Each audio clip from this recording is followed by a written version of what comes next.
Travis. I don't want to turn deaf like you. I'm already half deaf anyway. What? You up a little bit? Well, I have something for you guys this morning. Something out of the ordinary that we don't normally do.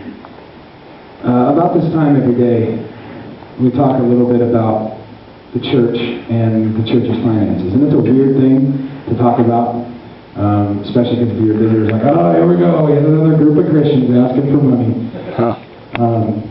But I've been thinking a lot this week, since we had a meeting, about how God calls us to sacrifice. And it's really interesting to me because I wonder how much, not do that, how much as American Christians, myself included, do we really know what sacrifice is? And I understand that some of us right now are out of jobs, have lost houses, and I'm not being derogatory to you at all, I'm not saying that. I'm just saying for us as American Christians, do we really understand what sacrifice means? Do we really understand what it means to give? Do we understand what it means to invest in something that matters? My wife and I give tithe and offerings to this church, not because that's the right thing to do. Sorry, Steve.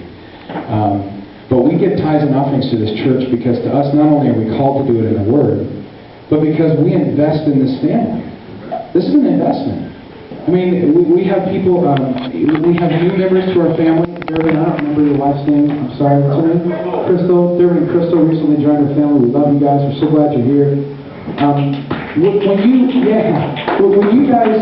When you make a sacrifice of your tithes and offerings, it's not for some frivolous, stupid waste of money. It's so that there's a place for us to come together and welcome, hopefully welcome new families with open arms despite ourselves. And Derwin apparently doesn't know us that well yet, or he'd figure out we're crazy. But we're glad he's here, you know. And the thing is, you guys, I don't want to talk too long because Steve's got plenty to talk about, but we have to remember, as we're going through this transition, this has been on my heart big time, that the whole DNA of this church is to tell other people about Jesus.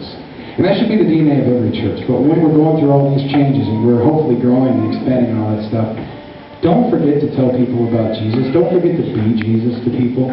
You can be Jesus at work. You don't have to have a suit and tie and be an evangelistic preacher to share Jesus. Just be Jesus at work. And there's a song that came across my desk and what I do in my job that really got my attention. And it's about being Jesus in the real world, and about giving, and about living out faith. And I wanted to play it for you. And Caleb, I'll let you adjust the volume. I'll just play it and you do what you need to with it. But it's a song called My Own Little World.